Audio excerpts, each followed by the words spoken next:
I'm biding time with the microphone as we get the recording set up. Are we ready, Elise? All recording? Okay. I'll try to keep it. Well, again, I don't want to miss another minute. I am so excited. For those of you who were here a few weeks ago, you maybe found out from me that why this all got going in my mind, how we might, in this season of Epiphany, turn our eyes outward and upward. It had to do with when those images from the Webb telescope started coming to us over the summer, and we'd been so focused in so many ways in the world on things that were happening that were immediate, and I could see for even just a moment people's imaginations and memories got caught up again in remembering that we are part of something so much bigger and so much wondrous, and it felt like people started looking up.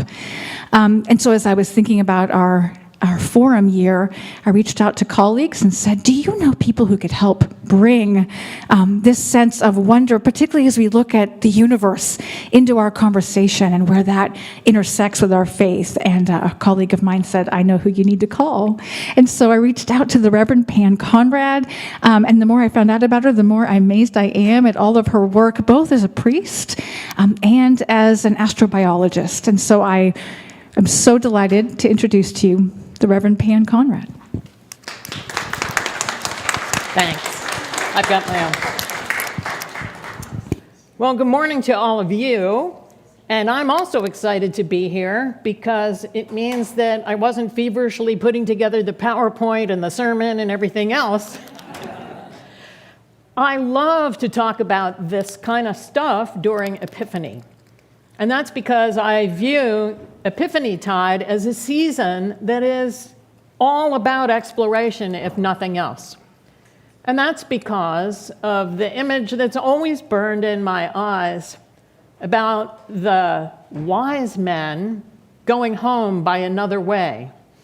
To put it in the vernacular of your car's GPS, they were recalculating. And that's how we explore. It's a calculated exploration. It's not a wandering, but wandering is also good and leaves one open to opportunistic discovery. So exploring the past is something I do often. Obviously, as a person of faith, I'm exploring our faith history all the time. As a matter of fact, there's a little part of me that's feeling very warm today because one of my favorite all-time Hebrew Bible passages is the reading for today. The passage of Malachi with the secret decoder message of how to be a Christian. But I'll leave you to go back to the text there. What I'd really like to do is first set a little bit of context. You shouldn't just take for granted something someone says because they're standing there in a collar. You should know something about context, because what people believe and what people say is all about who they are and all of the influences that form them. I have always been interested in exploration since I was a tiny girl. I have always been interested in music, and I have always been interested in God. I couldn't have imagined there would be a way to combine the three of those, but now I'm 70, and here you go. So if you're interested in a lot of things, that's good. Don't worry about how they get glued together. They will get glued together. When I left the Jet Propulsion Lab after 12 years, I gave one last set of public lectures. And it was basically about 10 huge catastrophic things that had impacted the Earth over time, and what we have learned about how the Earth came to be what it is now on the basis of these events. Years later, as I was making my way through seminary, I began to think about these events and how they might be good food for theological reflection. And so now I'm going to present to you 10 large cataclysmic level events that have happened and shaped this planet, this fragile Earth, our island home, so that we can live on it.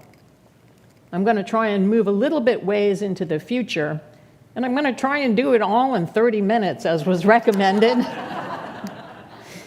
I don't talk as fast as those guys at the end of commercials that give you that little disclaimer thing. So what I might do is skip through some slides for which I ask your indulgence because I want to hit the high points to give you a chance to ask as many questions as you'd like. The most important thing I'm going to tell you is that's my email address. And if you have a question and I don't get to it, if you write to me, I promise you I will try and find someone who knows the answer if I don't. Okay? It's not my church address because I'm taking a new call in about a month. And so I want your emails to get to me. So let's go. In a few weeks, someone is going to put a little smudge of ash on your forehead and remind you where you came from. And this is not necessarily so solemn that it's sad or scary. It's actually pretty awesome because not only are you dust, but the dust is stardust. And it is this very dust which coalesced together in quite an amazing process to make all the solid bodies in the universe. We call it the disk solar nebula hypothesis that has kind of emerged at the top of the heap as the most likely means for creating solar systems. So we are part of that, and there is a continuum. All matter is related to one another, and everything in the entire universe resides within what Pierre Teilhard used to call the divine milieu. And because the divine milieu is that in which the universe, or if you favor the multiverse hypothesis, resides, then it makes perfect sense to me that everything is always in motion. Because how could it not be living in the enervating energy of God, which is love? I say that everything is in motion not because it is poetic, but because it is. I am also a spectroscopist. In my work as an astrobiologist, I deploy a tool, an optical tool called Raman spectroscopy, which measures how light essentially changes color a little bit when it interacts with a material's chemical bonds. And the amount of color change in the light tells you the identity of the chemical bonds with which it's interacted. So we can identify minerals and organic molecules and all kinds of interesting things just by watching light shift color a little bit. It's not so easy with garden variety sunlight, although the man who predicted that this would work did win the Nobel Prize for this, C.V. Jayaraman. But I can tell you, everything vibrates. And when it stops vibrating, it's essentially dead. We call that state absolute zero. But in the observable universe, this is consistent. So if you're going to ask me later whether there could be silicon-based life, maybe, but silicon is busy. It's doing something else, and we know that from statistics and from our observations. What is important to know is that everything really is in motion.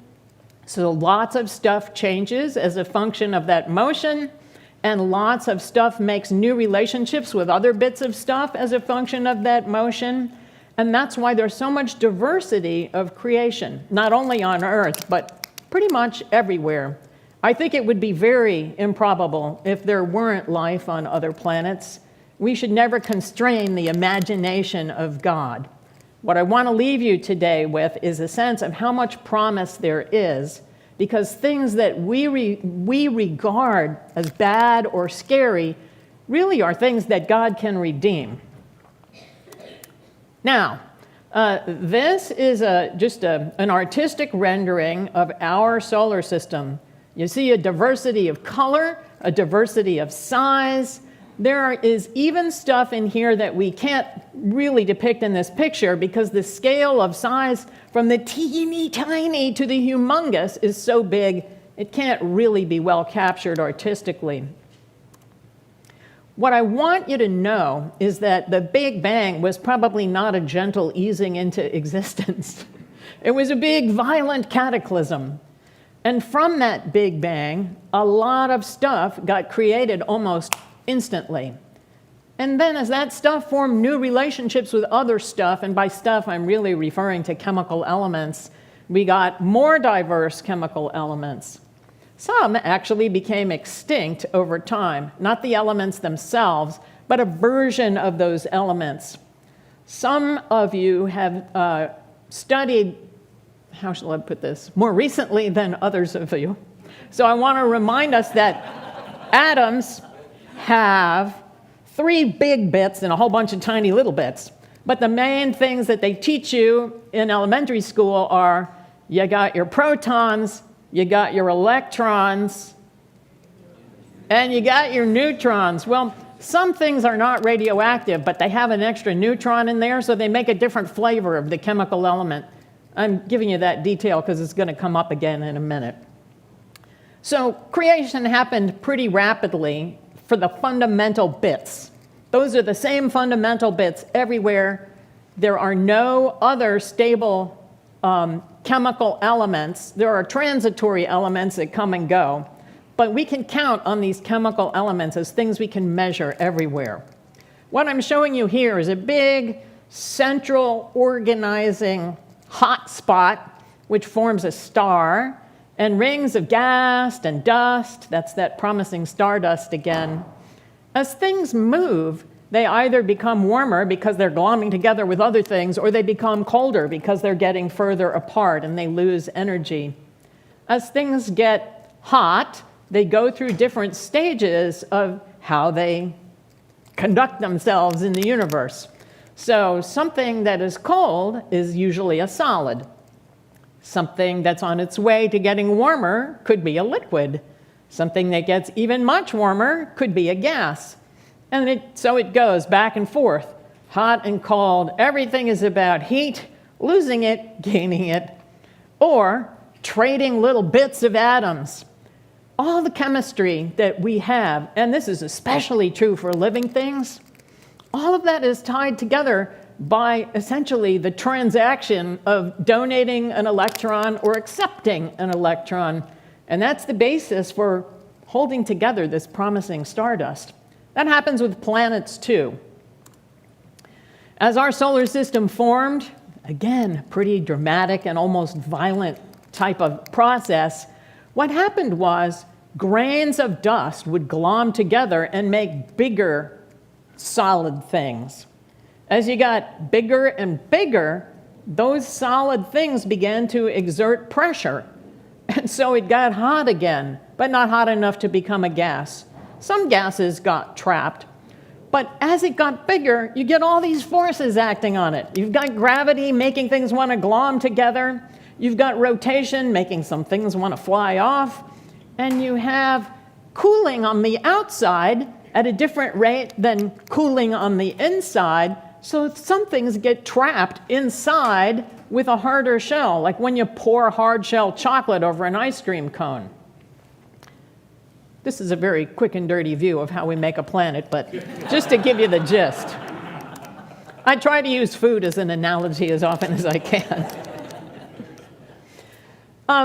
Sometimes the bigger giant globs of things that were becoming planets, we like to call them planetesimals or protoplanets, got a collision of really big stuff coming together. And this has happened a few times, not just to places we don't visit, like Mars or Mercury or Venus. I mean, we personally don't visit. Of course, our technology visits. But it happened to us, too. We have such a dynamic planet that a lot of that evidence has been covered up because you get land diving underneath other land, you get volcanoes spewing out new material, and so we can't reach very far back into time to understand all of the drama that has affected us. Man, I'm gonna have to talk faster.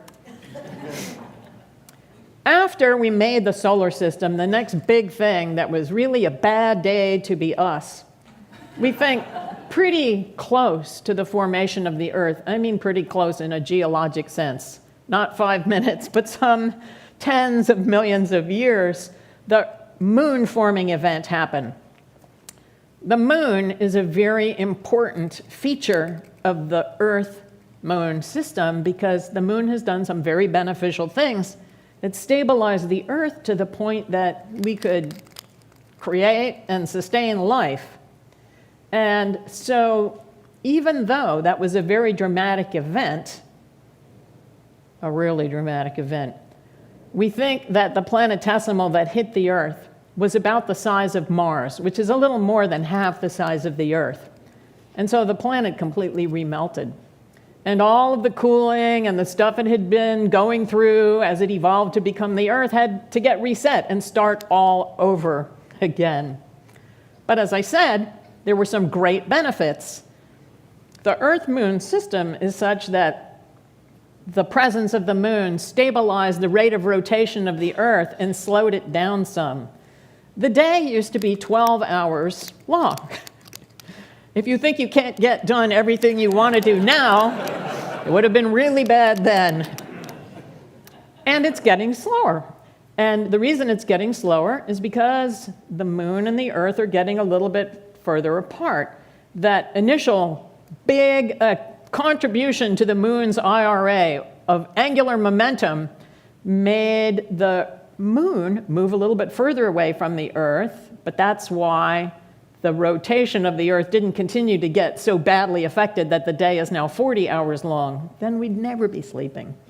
So the point is that the moon and the Earth work together as a system. There is not a single thing in the entire universe that doesn't, on some level, affect everything else, because we live within a system. That is true in the body of Christ as well. So it's important to see the self-consistency of God in the created universe. We know this from quantum physics, that even through great distances, everything affects everything else. But we also know that within the body of Christ, everything affects everything else because of the message that Jesus gave us on that. So now the moon is a little bit further from the Earth. We've got this lovely 24-hour day, 24 and a little bit of change. Someday it'll be a lot longer. But we won't be here. None of us. Even you guys. Okay. Then there was one other really, well, not a bad day. I'm using day metaphorically. There was a period of time which was really awful to be the inner solar system. During that time, remember I mentioned about those big things I was calling planetesimals, protoplanets? They were flying through the inner solar system, smacking into all of the planets.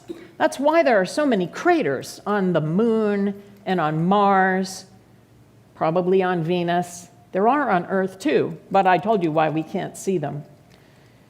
During that time, 4.1 to 3.9 billion years ago, it was too dynamic an environment.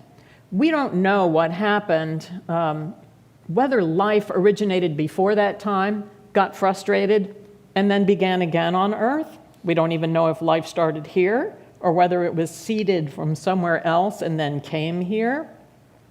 But what we do know is this was a bad time for the habitability of the terrestrial planets.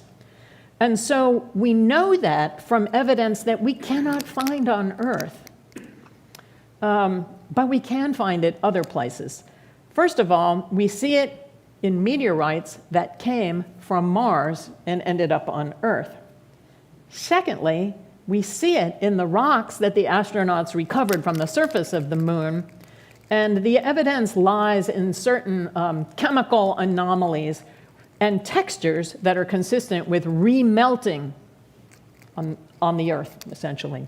And so now, as we explore Mars, we get a better sense of our deep history because Mars was unfortunately too small to recover as well as the Earth did from that giant series of impacts. It lost its internal geodynamo, or the way that the inner parts that are metallic spin and generate a magnetic field. That magnetic field has a really important property of protecting the atmosphere from the degrading effects of both high-energy particles that come from the sun and from galactic cosmic rays. So there's evidence. It's harder to find on Earth, but we can find it on the moon and on Mars. The next really bad day. No, I'm kidding. It's not really a bad day. But the emergence of life on Earth, we don't know exactly where it happened. We argue about this. There are a lot of theories. Some people say on tidal flats. That's what that picture of all those little muffin-looking items are on the left of your screen. These are known as stromatolites. The picture on the right is the deep-sea hydrothermal vents. We call them black smokers. Some people think that life may have originated down there. I was really lucky during the time I worked at the Jet Propulsion Lab to be invited on an expedition to go to the bottom of the sea and study these hydrothermal vents. A film director was proofing a new technology, 3D IMAX, and came to us and said, if you can build a scientific instrument, I'm going to go down there and truth this, and I'm going to make a little science documentary, and we'll bring you with us. And so we said, we're in. That was really cool. And so you can see that even at the very bottom of the sea, 2-3 miles down, there is abundant life.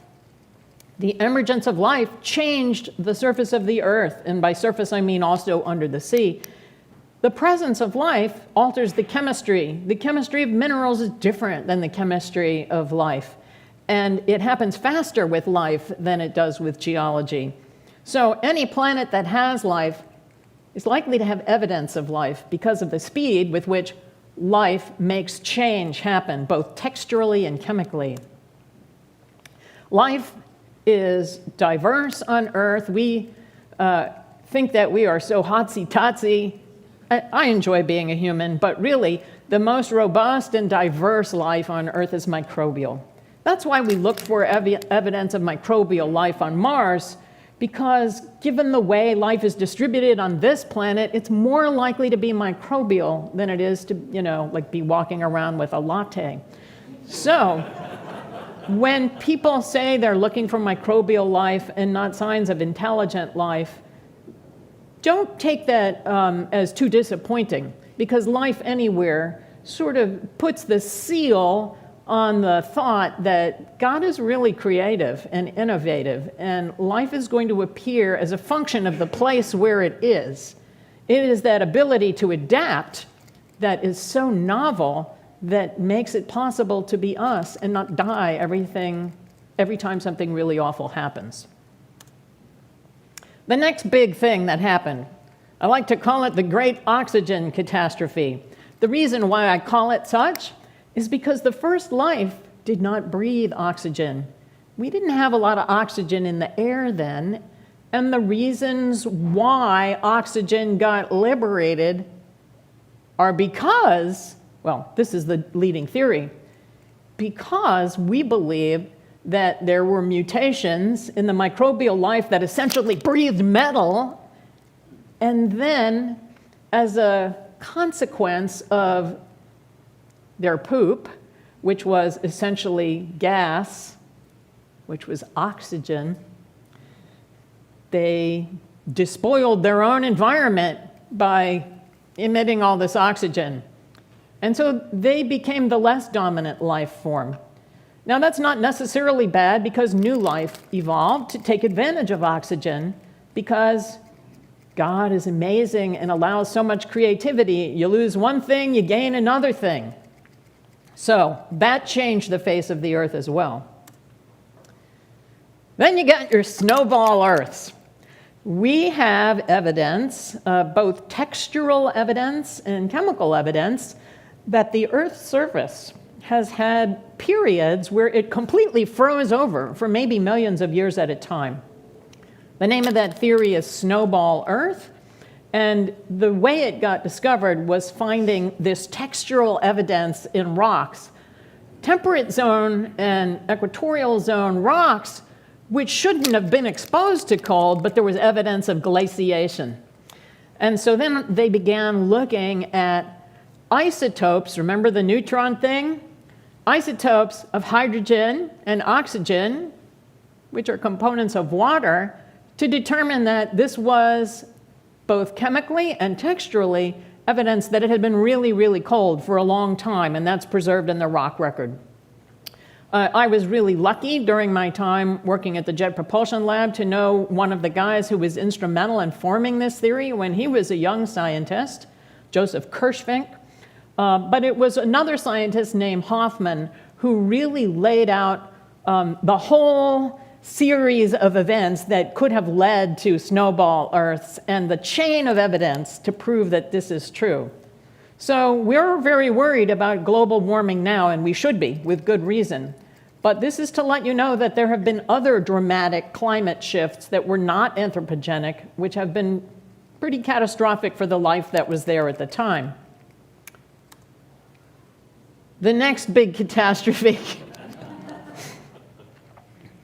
I had some guy on a podcast really give me a lot of grief over not thinking that humans were the pinnacle of creation. To which my response is, we cannot possibly understand the breadth of God's imagination. So we don't know what the pinnacle of creation is. We only know what God did on this planet so far, and that God is capable of doing more than we can know.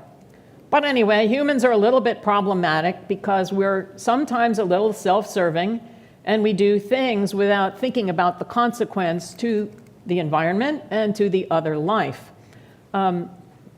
It's not really malevolence, it's ignorance. We just didn't know until some of the things that we had done built up to a time where we had so much accumulation of damage. Now we have to move double fast to try to figure out how to mitigate it.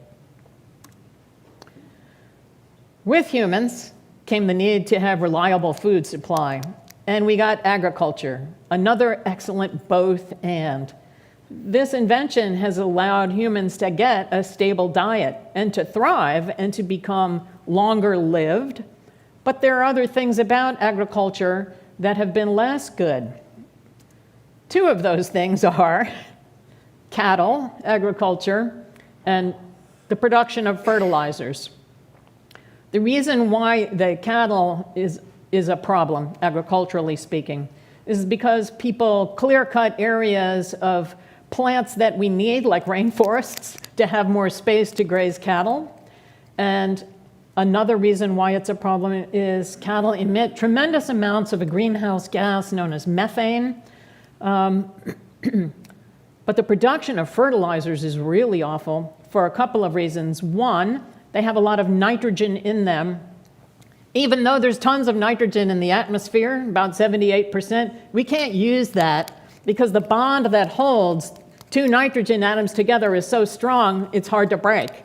So when nitrogen gets what they call fixed, it means it becomes a form that we can use. So if you can get more nitrogen into the soil and into the feed, you can have more successful and productive agriculture. But the problem is that nitrogen, nitrate, ends up in the water, pollutes the water, and you lose some of the life in the water that we also need, like fish. It can cause harmful algal blooms. Also, nitrates go up into the sky, not just from fertilizer, but from fossil fuel burning plants. And then, when they get together with the water in the atmosphere, we get acid rain. That problem has largely been mitigated thanks to the recognition that it is a problem, but we still get the greenhouse gas effect, even if we're doing better on acid rain. So I just told you some of the catastrophic effects of agriculture. Now let me just say this. The reason we have senses is to recognize opportunities and threats. Unfortunately, sometimes we confuse one with the other. Sometimes bad things might seem like they're such a bad threat, we just want to curl up in a little ball and throw our hands up. But that's not how we were made.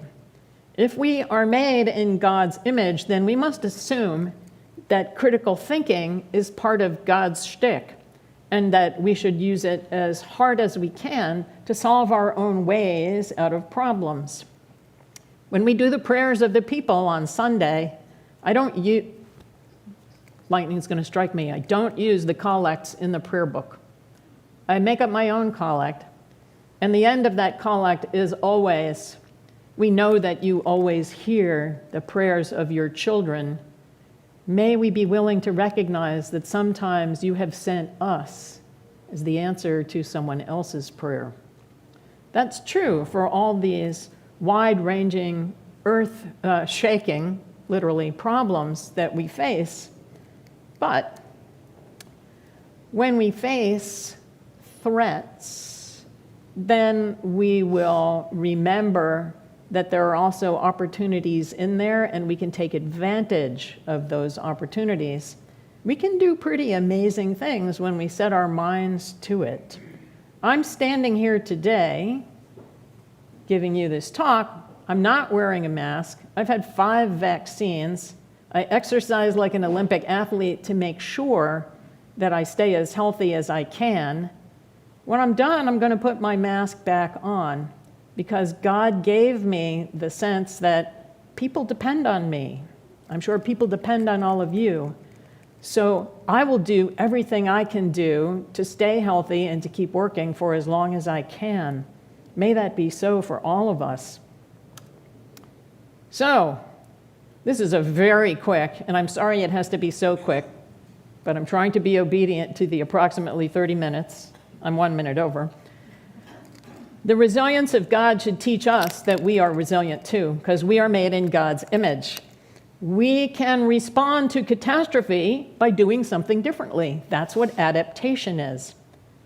To me, that is the definition of evolution. And so, in answer to the people who say evolution is contradictory to the Bible, I would say no. Evolution is proof of God's love, that the ability to adapt is built into us. So, I leave you with this one last question. What if we are meant to become the next opportunity instead of the threat which we have historically been? Maybe that is the next step in our own evolution of both material and spiritual beings. And with that, I will take your questions until she throws me out.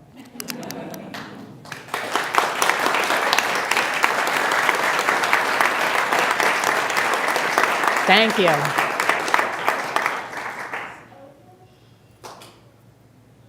You can ask a question, it's okay. Did you have another one? No. All right. Yes. Do you know, have you or do you know anyone who's kind of mapped out kind of the current Anthropocene era that we're in 100, 200, 1,000 years based on the decisions that we make? What a great question. I'm going to repeat it in case you couldn't hear it. So we refer to the time that humans have been present as the Anthropocene era. And the question was, have we mapped out all of those things? We can see some of the things humans have done in the stratigraphic record already, and we can see some of those effects in our atmosphere. There are 2 guys, one who is unfortunately dead, I got to look this up, a sociologist and an anthropologist who spent 10 years working on a book together, and it's called The History of Everything, I think. I'm trying to get you the exact title. They have examined this in some detail. Let me try and find it for you. And the thing about it is, let's see, go away. I don't want this science fiction book. I can't get it to go. Anyway, they both have the first name David. I can't remember. I think one of them is Wyrick or something like that. And the book is really a great read, and it sort of deals with soup to nuts, us. And so it's not so much heavy on what the evidence is in the rock record. It takes a long time for the rock record to get built, but I recommend that book. Yes? How and why did you become a priest after your science study? Not that you're not mutually exclusive, but what was The question is, how did I and why did I become a priest? On days when I have vestry and something else at the same time, I ask myself that. But, and that's with a truly amazing vestry. So the short answer is, God called me. At the first time I thought I might want to be a priest, there weren't women priests. In fact, my church, St. Stephen in the Incarnation in D.C., I loved my rector to pieces, and he was disciplined for allowing a woman who was irregularly ordained to celebrate the Eucharist. I was there, and once I heard that he had been disciplined, and I thought he hung the moon, I was so angry, I left the church for 34 years. When I came back, it was because I didn't like the direction that Christianity in America was seemingly going. Realizing that that was largely what we see in the press, I returned and I said, this is stupid. If I hadn't taken my ball and gone home, maybe I could have helped to make it be different. And so I made the long journey back into church, and then into seminary, and then into holy orders. Yes? In today's world, there is this concentration of energy and ideas around the thought of climate change. Mm-hmm. It seems like it's one of these massive swings that you're talking about. And what can an individual do in this area? This is such a great question. I think it was loud enough that you could all hear. What can we do about climate change was the heart of it. So you're right that it is a massive shift in how we live, and it will create a massive shift in the geographic distribution of humans. One of the things that we need to recognize is that everything that we do is part of that system. But as church, I think we're called to a special role. One is to combat disinformation by using critical thinking, and to see how self-consistent Holy Scriptures are with the history of humans making mistakes, God forgiving us, and then we try again. So rather than doing, the self-flagellating thing, there are many things we can do. 1, talk about it. 2, teach about it. 3, prepare the churches to be service to the community in times of extreme weather events and events that can remove people's food, their livelihood, their shelter. So as churches, we should have citizens emergency response teams, and we can also equip ourselves with tools. Electrical charging stations for cell phones, emergency generators, internet access via satellite, the kinds of things we would need to be able to serve the communities in which the churches exist. Moreover, we can begin to explore different technologies for creating food that are less destructive. And so it's a comprehensive project. It's not what's one thing we can do, it's we have to do it all. But most importantly, we have to talk about it and face up to it. Yes? Do your colleagues give you grief because you're a priest? Do they ask you how you combine your faith and your scientific background, knowledge, career? That was my fear. I didn't mention it for a long time. Of course, when I quit, I had to explain why I was leaving and having a pretty good career. So they don't, is the short answer. As soon as I announced I was going to seminary, it was generally, wow, I didn't know you were religious. It made me wonder what I had done to make them think that I would especially not be. But it's kind of cool. They began to treat me like a pastor immediately, unburdening themselves. And I'm thinking, okay, this is my stuff that I thought they would give me a lot of grief. I think when you love on people, they feel that. And in the scientific community, there's a lack of loving on people. You can go to a scientific meeting and see a renowned professor just decimate a student giving their first talk at a meeting. And that's not how we need to be. So I think that they get it now. I don't know what they think in their private moments, but who cares? As Yes. a comment, I went to college And a lot of them were seminarians, a lot of them were studying religion, but a lot of them had come from IT, they'd come from business, and I found most of the people who had gone through the religion study and all that were much more positive than the people who studied business and IT solely. And I thought the people who studied what you did made them much more popular and much more positive. And I think one of the things about should we be the opportunity, I think we are the opportunity. I mean, so many bad things have happened. But look where we are now. We have good lives. We eat well. We live well. So I think we're in positive shape. That's just my opinion.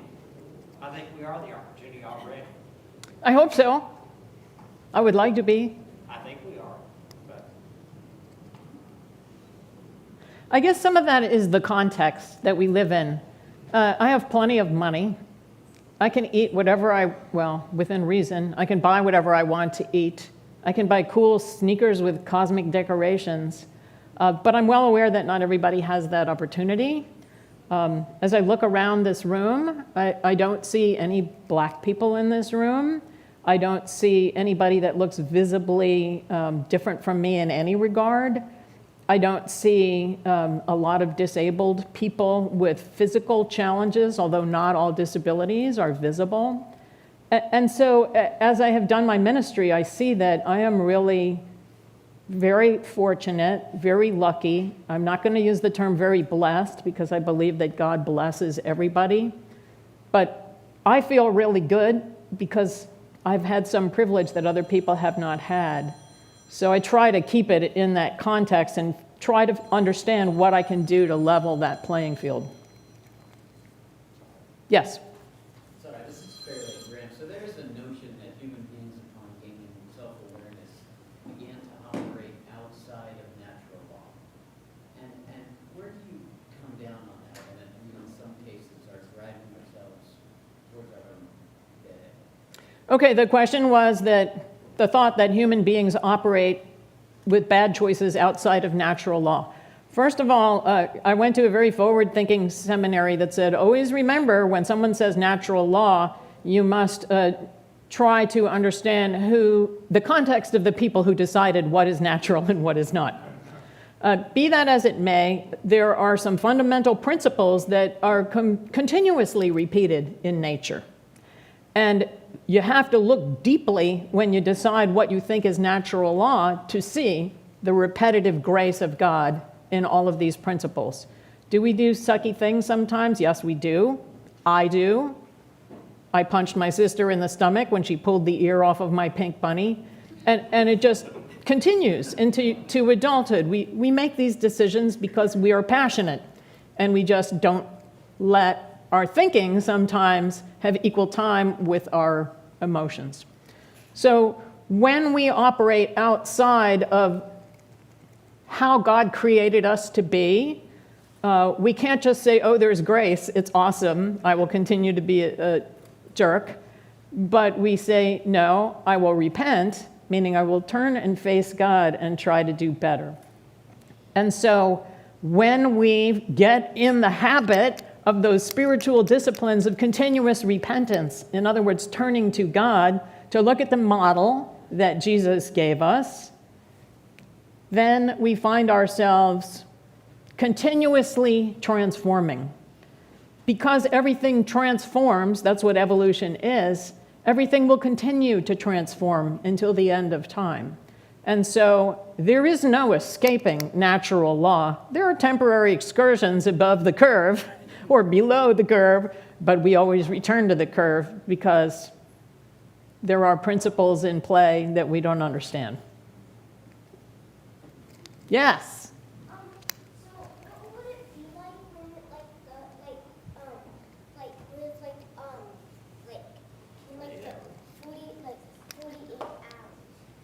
He wants to know what will happen on the Earth as the Earth slows down its rate of rotation. He's very worried that school will become twice as long. But I also had to remind him that it's not something that happens overnight. Our bodies will adapt, life on Earth will adapt, and life will be a little different. And of course, at some point, we'll be tidal locked with the sun. So, At some point, nothing is going to be here, but that's gazillions of years from now. What about a year? In a year, you're going to be a year older and you're going to need new clothes? Like what happens like when like a whole night will be a year? Oh, if a night was a year long? So that actually will happen at some point, but we don't even know if humans will live here or God will have prompted us to go live somewhere else at that point. So that's a gazillion years from now, and you don't have to plan for it too much. But I would say what you should plan for is to be as smart as you can, eat plenty of good stuff, and get a lot of sleep so you're ready for anything. Sound like a plan? The wheels are spinning right now. I see the wheel spinning. Yes. I think this might be the cover of the book. I can't see that for my... It's called The Dawn of Everything. Yeah, the dawn of everything. That's it. A New History of Humanity by David Graeber and David Wingrove. I was way off on the name, but yes, that's it. Thank you. Did we have time for this one more? One more. Okay, you get the last word. How long each year? How much longer will the days get? How much longer will the days get each year? Very, very tiny amount. It does get a fraction, a very tiny fraction longer every year, but in the lifetime of humans as we know it, we think it will be a gazillion years, way more years than billions. So I wouldn't worry about it.